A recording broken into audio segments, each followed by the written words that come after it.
Moi, ce qui m'importe, c'est d'avoir une bonne répartition géographique. J'ai toujours pesté contre le fait que le MSCI World n'était pas suffisamment diversifié. C'est probablement la critique la plus importante qu'on entend aujourd'hui.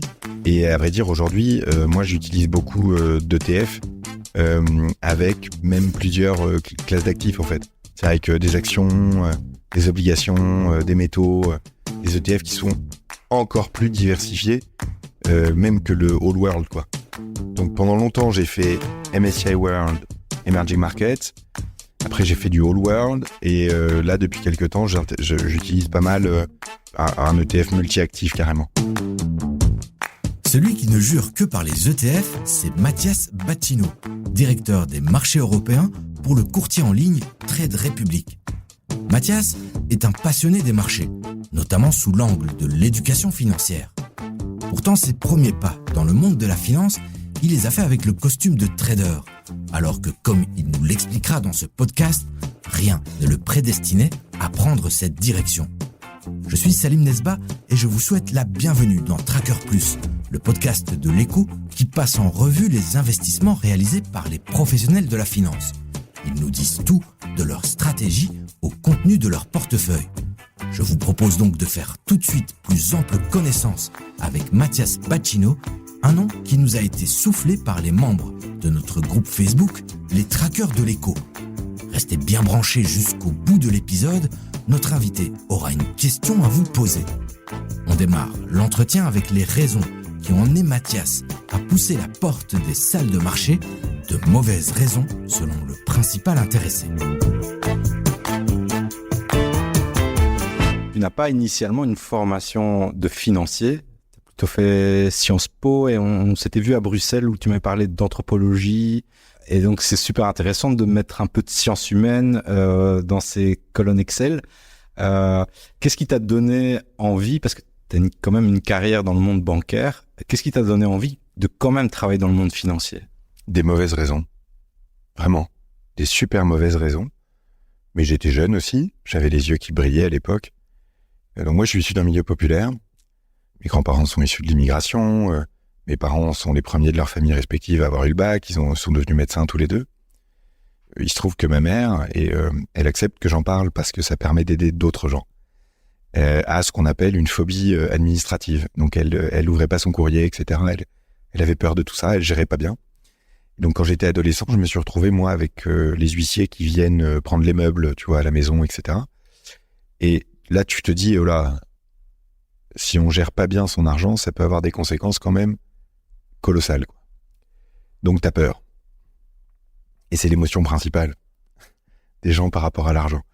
Moi, ma passion, c'est les relations internationales, la géopolitique, la sociologie, l'anthropologie et je dirais la compréhension de la société dans son ensemble. J'ai fait beaucoup de politique aussi en France. J'ai fait de la finance pour deux raisons. La première, c'est que je me disais, si tu travailles dans le secteur financier, tu peux pas avoir de problème, toi, avec l'argent, c'est pas possible. C'est-à-dire que j'avais oublié que ce sont les cordonniers les plus mal chaussés. Donc, néanmoins, je me disais, bon, si tu deviens banquier, il y a peu de raisons que tu aies des problèmes avec l'argent dans ta vie, quoi. La deuxième raison, c'est que en 2005, moi, je voulais être diplomate. Donc, j'ai essayé, j'ai fait des études pour ça. J'ai fait un stage d'1 an dans une ambassade de France à l'étranger, au Kyrgyzstan, en Asie centrale. Et j'ai adoré le voyage, j'ai adoré le Kyrgyzstan, j'ai adoré ce que j'y faisais concrètement. Néanmoins, travailler dans l'administration publique s'est révélé une expérience plutôt frustrante pour moi. Et donc, j'ai décidé d'aller dans le privé plutôt. Et à ce moment-là, on est en 2005, et le secteur qui est en plein boom, c'est la finance de marché. Quand on fait des grandes études, etc., aujourd'hui, le must du must, c'est être entrepreneur. Pendant 10 ans, ça a été d'être consultant en stratégie. Mais avant ça, dans les années 2000, c'était d'être financier, d'être en salle des marchés. Et moi, j'avais les yeux qui brillaient. Je venais d'arriver aussi à Paris. Je connaissais personne dans ce milieu-là. Et j'avais l'impression que faire ça, c'était vraiment ce qu'on pouvait faire de mieux, tout simplement, quoi. Donc, il y a une sorte de pression sociale, ouais, c'est de la stupidité, quoi, de jeunes loups, tu vois. Donc, j'ai voulu faire ça. Et je dois dire un truc, c'est que travailler en salle des marchés m'a appris une rigueur de travail qui a peu d'équivalent, quoi. C'est-à-dire que quand tu travailles en salle des marchés, tu t'habitues, en fait, à un mode de travail où l'erreur, c'est pas autorisé du tout. Et donc, en fait, c'est très exigeant, c'est très stimulant, c'est très dynamisant. Donc, pendant les premières années de ma carrière, moi, je me suis régalé à apprendre à travailler de cette manière-là, je dirais. Et puis, assez rapidement, au bout de quelques années, en prenant du recul, en étant aussi rassuré sur mes propres besoins financiers personnels et familiaux. Moi, je suis marié, j'ai 2 enfants. Eh bien, j'ai commencé à réaliser que mon travail, s'il servait efficacement à moi m'éclater et m'enrichir, et donc pour enrichir ma famille, ce travail-là, il n'avait pas forcément une utilité sociale ou sociétale très élevée. Je suis pas un génération Z qui a besoin de sens dans tout ce qu'il fait. Néanmoins, arrive un moment quand ta pyramide des besoins est un peu évolue, où l'envie d'avoir un peu plus d'impact a commencé à me travailler un peu fort, quoi. Parce que j'avais le sentiment de tourner un peu à vide dans mon bocal, à vrai dire, et que petit à petit, de vouloir juste gagner de l'argent pour en gagner était quelque chose qui m'intéressait moins, tout simplement.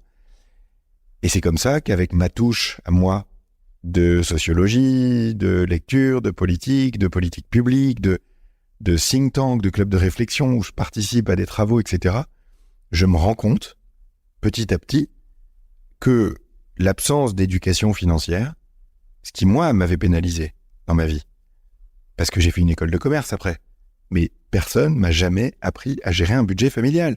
J'ai fait Sciences Po et l'ESSEC, personne m'a appris les intérêts composés. Dans une perspective individuelle, j'entends. Personne m'a jamais dit que pour mon épargne, la diversification, c'était important. On m'a expliqué peut-être comment la vendre, avec des frais très élevés. Mais on m'a pas expliqué comment moi, en tant qu'individu, je devais m'en servir. Et donc, voyant petit à petit cet angle mort dans la société, j'ai décidé de partir du côté de la distribution de produits d'épargne, ce que j'ai fait auprès d'une banque en ligne néerlandaise pendant 4 ans, dont j'ai dirigé les activités en France, qui se développait plutôt dans l'épargne. C'était un broker, mais qui partait du trading pour aller plus vers l'investissement et l'épargne, qui s'est fait au bout de quelques années racheter par un acteur du pur trading, un Danois. Ce qui m'intéressait beaucoup moins, moi, à titre personnel. Donc j'ai quitté ça pour monter ma boîte de conseil en France, et j'ai eu la chance que Trade Republic soit mon 3e client de consultant, en tant que consultant indépendant. Parce qu'ils m'ont appelé un jour pour me parler de leur projet. Et là, voilà, mes yeux ont brillé vraiment très fort. Des yeux qui ont brillé tellement fort et qui propulsent Mathias Battino au poste de directeur pour les marchés européens chez Trade Republic. La fintech allemande, présente en Belgique depuis seulement 2 ans, s'est rapidement fait un nom auprès des investisseurs particuliers, notamment ceux qui ne jurent que par les ETF et le DCA. Trade Republic est même devenu en l'espace de quelques années un des plus grands distributeurs d'ETF en Europe. Un développement rapide qui a permis à Mathias Battino de jouir d'une grande exposition médiatique et d'une visibilité importante sur les réseaux sociaux. Alors Mathias, on va te faire écouter un extrait d'une ancienne invitée de Tracker Plus, donc le podcast où les professionnels de la finance viennent nous ouvrir leur portefeuille. Là, il s'agissait de Margot Klein, et nous, on l'avait rencontrée l'année passée parce qu'elle venait de lancer le premier fonds tokenisé en Suisse. Et c'est pour ça que oui, d'accord. C'est comme ça que je connais son nom, parce héritage. que c'est une news que j'avais vu passer. C'est un sujet que je suis beaucoup, parce que la tokenisation des actifs financiers peut représenter un énorme gain de productivité pour le secteur financier, et donc rendre l'investissement moins cher et plus accessible. Je te propose de l'écouter réagir à une de nos questions. J'ai un peu ce défaut-là où je vais jamais me dire bravo, félicitations Margot. J'apprends à faire ça en fait, parce que je le vois vraiment pas. Et du coup, ça me pose des problèmes parfois en fait. Et quel genre de problème En fait, moi, je continue à vivre normalement comme si j'étais dans mon village de 6000 habitants et que personne me connaissait, quoi. Sauf que on pourrait dire que c'est une qualité dans le sens où ça peut être une forme... C'est une qualité, mais des fois quand tu te balades dans la rue ou dans Paris, puis tu sais que t'es pas coiffé, puis en pyjama, et qu'on te dit ah Margot Klein, tu te dis merde. Non, en fait, tu vois, ou que quand tu vas voir ton banquier, il s'est quitté, tu vois. Il dit, ah ouais, j'ai vu, ok, cool, super. Voici le directeur de la banque. Tu dis, d'accord, en fait, vous venez juste discuter. Donc, des fois, ça ouvre des portes comme ça, que moi, je me suis pas préparée. Et des fois, tu as des surprises dans la rue où je suis le dimanche avec mon père et quelqu'un qui crie mon prénom et qui vient me parler, quoi. Donc, c'est pas très grave, mais je réalise pas. Alors Mathias, cet extrait, on l'a pas choisi innocemment. On l'a aussi choisi parce qu'il y a beaucoup de gens dans la communauté de suiveurs, quand on leur demande, tiens, quelle star vous voulez qu'on interviewe, nous donne ton nom, en fait. Et moi qui t'ai rencontré dans le cadre de mon travail pour des interviews, je me suis dit, mais non, Mathias, c'est pas une star. Mais en arrivant ici, tu m'as expliqué que maintenant on te reconnaît dans la rue, que il y a une certaine exposition médiatique due à ta fonction, qui est nécessaire quand on parle d'éducation financière. Qu'est-ce que ça te fait, ce rapport à la célébrité? C'est des grands mots, mais... En fait, c'est arrivé assez rapidement, ces 6 derniers mois, parce qu'il y a un tel besoin, en fait. Les gens ont tellement soif qu'on les aide à prendre en main leur argent. Comme personne le fait, en fait, s'il y a un contenu qui émerge sur les réseaux sociaux, les gens vont s'en saisir et énormément le partager. Et moi, c'est ce qui m'est arrivé il y a 6 mois. Et donc, effectivement, comme elle le dit très bien, Margot, dans l'extrait, les gens, ils viennent te parler dans la rue. Je sais pas, tu pars en week-end avec ta famille au petit-déj à l'hôtel, il y a 2 jeunes médecins qui viennent te voir pour te demander quel ETF choisir. Et ça va jusqu'au couloir de la Commission européenne où les enfants de tel commissaire t'ont vu en vidéo et on en parlait à leurs parents, quoi. Donc, moi, j'ai beaucoup de chance parce que j'ai reçu là, ces 6 derniers mois, je dirais à peu près 30 000 messages. Et des gens ont dû venir me parler une 50aine de fois dans différents cadres. Et c'est 100% de bienveillance incroyable, quoi. C'est-à-dire que la communauté actuelle autour de l'éducation financière est extrêmement bienveillante. C'est vraiment incroyable. Oui, il y a un truc de ça va, on a compris, on est ensemble. Ouais, vachement. Et les gens ont le sentiment d'avoir été libérés un peu. C'est le mot, moi, qu'ils utilisent le plus. Ouvert les yeux, c'est un mot qui revient énormément. Réalisé. Beaucoup de gens ont le sentiment que je les ai aidés à prendre confiance en leurs propres capacités aussi. Donc, il y a une vague émotionnelle. Moi, je suis quelqu'un d'assez sensible par mon caractère, tout simplement. Et donc, la vérité, c'est que c'est assez lourd à porter émotionnellement parce que du jour au lendemain, au début, tu portais en toi tes espoirs à toi, ceux de ton équipe, éventuellement ceux de ton épouse, de tes enfants, que ton projet allait fonctionner. Et donc, c'est un poids déjà quand tu es dirigeant d'une start-up et que tu gères ça, voilà. Mais quand d'un coup, tu prends en fait des dizaines de milliers de messages de gens que tu connais pas, qui placent sur toi beaucoup d'espoir, beaucoup d'enjeux, quoi. Et pendant un moment, il faut s'asseoir, faut réfléchir à tout ça. Il faut se dire que simplement... il paraît que Spider-Man a répété ça, mais moi je sais que c'est surtout Winston Churchill qui a dit ça dans la Deuxième Guerre mondiale. Avec des grands pouvoirs viennent de grandes responsabilités. Donc la notoriété, c'est un pouvoir, mais c'est surtout, moi je trouve, quand on fait de l'éducation financière, une responsabilité. Donc qu'est-ce que ça veut dire ? Ça veut dire que maintenant, je fais encore plus attention à ce que je raconte. Je réfléchis aussi en mon âme et conscience à ce que j'ai envie de dire ou pas, à ce qui me semble être important pour la société européenne aujourd'hui. Donc il y a un peu plus de gravité, un peu moins de fun, un peu plus de sérieux, je dirais, dans tout ça. Parce que quand il y a d'un coup en fait des dizaines de milliers, puis potentiellement des centaines de milliers de gens qui vont changer leur manière de gérer leur argent en fonction de ce que toi tu racontes, tu t'assures que tu dis pas des conneries, et après tu te relèves les manches et tu y retournes parce qu'il y a tout le monde qui en a besoin en fait. Et donc, quand tu es en situation d'aider plein de gens, tu gardes vachement la tête froide. Et puis après, quand tu as 2 gamins de 7 ans et 10 ans, tu gardes la tête froide assez facilement aussi au quotidien. Donc voilà, je suis pas une star à part pour eux, voilà. Les enfants. J'ai le même problème de notoriété. On reconnaît ma voix au supermarché maintenant, c'est gênant. Place passe à présent au scan du portefeuille de notre invité. Mais avant de voir dans quoi Mathias investit, le directeur des marchés européens de Trade Republic partage avec nous un conseil qu'on lui avait donné au tout début de sa carrière de trader. C'est un conseil qu'il y a plus de 15 ans. Et c'est quelqu'un qui m'a dit, quand il s'agit de ton argent, transforme toujours les pourcentages en euros. Transforme toujours les pourcentages en euros. En vrai, euros. C'est-à-dire, je me dis pas, mon produit d'épargne, il a 2% de frais. Je me dis, j'achète ce produit, je vais le garder 20 ans. Au bout de 20 ans, combien d'euros de frais j'aurais payé? On me dit que cet investissement-là aura tel rendement. Bon, si je mets tant, combien je vais gagner? Parce qu'en fait, naturellement, quand il s'agit d'argent, on a tendance, en Europe, c'est de moins en moins vrai, mais c'est quand même très fort encore, à se voiler la face. Et les pourcentages aident les gens à se voiler la face. Regardez la réalité de son argent avec des euros pour ta situation à toi dans la vraie vie. Ça, c'est un conseil que je peux donner à tout le monde. Les pourcentages, c'est un ennemi pour les gens. Mais justement, c'est depuis quand que tu as commencé à investir? Quand est-ce que tu as mis tes premiers sous en bourse? C'est quand j'ai commencé à travailler en bourse, en salle des marchés. Avant ça, j'étais comme tout le monde.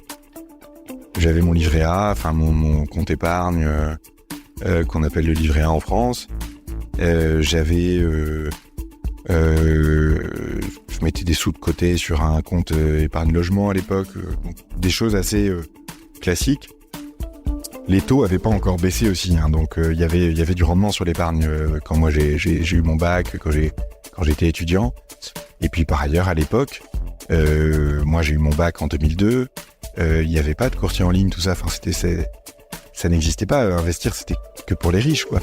Il y avait pas il y avait même pas l'idée d'une démocratisation en fait. Donc au début, moi c'était ça. Et puis il y avait aussi un tout petit peu d'or physique, que j'avais d'un grand-père. Que tu as toujours, j'espère.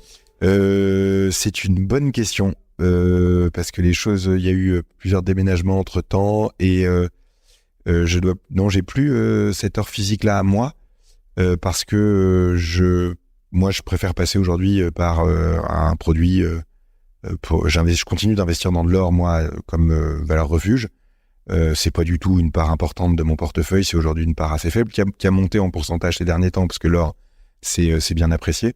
Mais avoir un peu d'or dans son portefeuille, ça fait du sens. Ouais. Moi, j'utilise après un produit, un ETC, un certificat. Si on fait une photo de ton portefeuille d'investisseur aujourd'hui, est-ce qu'il ressemble beaucoup à ton portefeuille d'investisseur d'il y a une dizaine d'années? Non, pas du tout même.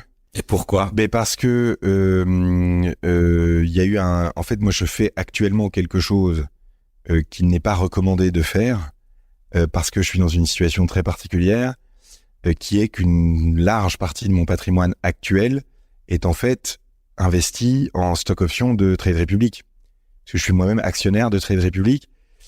Chaque mois, j'acquiers des stock options.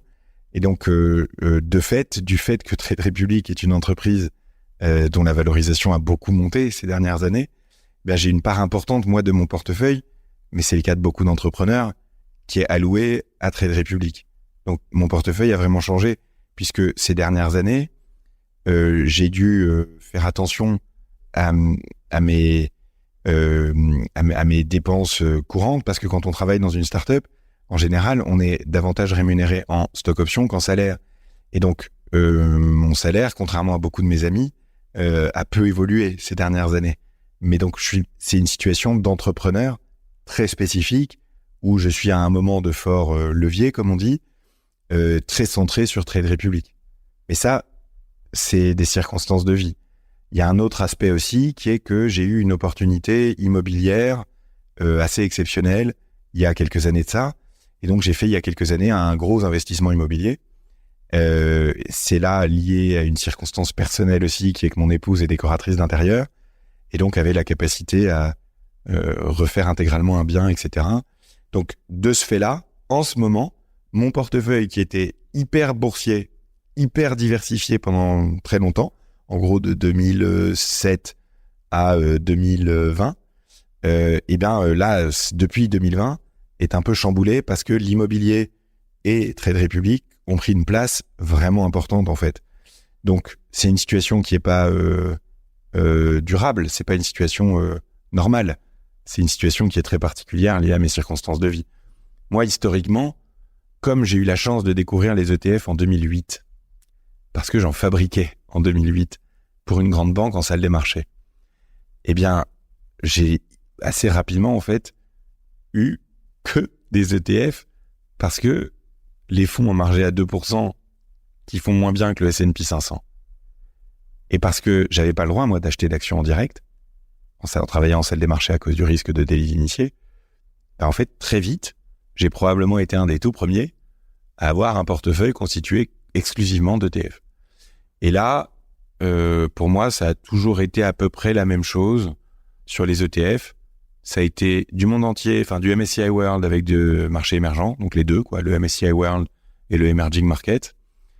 Ensuite, moi, j'ai mon frère qui est en Asie depuis 2004, donc je suis très sensible aux problématiques de comment la mondialisation fait bouger la création de valeur partout dans le monde, je dirais. Donc l'importance d'avoir un portefeuille extrêmement large. Donc malgré le fait que les Français avaient 80% d'actions françaises, moi j'en ai historiquement eu toujours assez peu. Oui. Puisque en plus dans le PEA aujourd'hui, on peut avoir une exposition mondiale avec la réplication synthétique. Donc très diversifié. Il y a le secteur de l'eau, qui est un secteur d'activité qui m'a toujours tenu à cœur. J'en parle à chaque fois parce que c'est ce que j'ai découvert moi en 2004 en faisant mon mémoire, en 2005 en faisant mon mémoire sur le Kyrgyzstan et de l'importance stratégique de l'eau. Puisque le Kyrgyzstan, c'est un pays qu'aujourd'hui, quasiment personne ne connaît. Je crois en France et en Belgique, c'est un pays qui est très peu connu. Néanmoins, c'est le pays qui a les deuxièmes réserves d'eau du monde. Donc c'est un pays que toutes les grandes puissances connaissent par cœur. Parce que c'est un pays très important pour la suite, avec ses réserves d'eau. Et donc moi, j'investis dans le secteur de l'eau depuis, je sais pas, 10 ans, moi. Plus que ça, même 15 ans. Et voilà, et après, assez rapidement, j'ai commencé à investir dans un ETF tech. Et puis là, depuis 5-6 ans, ETF intelligence artificielle aussi. Voilà, c'est assez simple. Hein. Du fait de mon métier, j'ai jamais pu, moi, faire du stock picking. Donc, c'est quelque chose, c'est un savoir-faire que j'ai jamais vraiment déployé. Et aujourd'hui, est-ce que tu as la possibilité d'investir tous les mois une somme identique dans les ETF que tu as ou... Ah bah oui, bien sûr. Ah bah oui, ça c'est la base. Et puis, il y a un moment, il faut pouvoir se regarder dans la glace quand même. Je suis en train de dire à toute la Terre, enfin pas toute la Terre, mais je dis à l'Europe entière, par tout moyen, et qu'il faut investir le plus tôt possible, etc. Donc bien sûr, oui, j'ai moi... Oui, mais les cordonniers, parfois... Non, mais là quand même, non, il faut être sérieux. Non, moi j'ai mon DCA sur Trade Republic, bien sûr.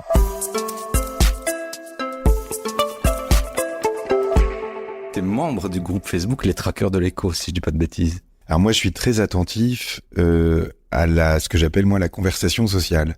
C'est-à-dire comment, aujourd'hui, la conversation autour de l'épargne et de l'investissement se fait. Et il se trouve que le podcast Trackers est assez innovant, parce que vous avez été parmi les premiers à proposer un format de ce type-là, sur ce sujet-là, de l'investissement long terme, etc. Et donc, ça fait bien 2 ans maintenant que je suis membre. Toi, t'as déjà écouté quelques épisodes Bien sûr, oui, bien sûr. Bien sûr, parce que c'est un format qui est nécessaire, d'abord, parce que l'éducation financière n'est pas faite aujourd'hui par les pouvoirs publics, nulle part en Europe. Hein. C'est pas un truc spécifique à la Belgique. Et puis parce que les médias traditionnels, comme l'Écho, n'ont pas toujours su, en tout cas en dehors de Belgique, se trouver un moyen de communiquer avec la nouvelle génération. Le podcast en est un essentiel. Donc oui, bravo. C'est à présent le moment de la traditionnelle question au traqueur de l'écho. Mathias Bacchino va vous poser une question. N'hésitez pas à lui répondre dans notre groupe Facebook Les Traqueurs de l'écho ou par mail à l'adresse podcast@leco.be. Je voudrais demander au traqueur de l'écho quelle fonctionnalité on pourrait ajouter pour leur être le plus utile possible. Voilà ce que je voudrais demander aux trackers de l'écho. C'est ici que se referme ce nouveau cycle d'entretien avec les professionnels de la finance. Quant à nous, on se retrouve le 19 septembre pour la suite des podcasts Tracker. Chaque jeudi, nous donnons la parole à celles et ceux qui investissent en bourse et nous discutons des grands thèmes qui agitent les marchés. C'était Salim Nesba et Julie Garrigue pour Tracker, le podcast Bourse de l'Écho.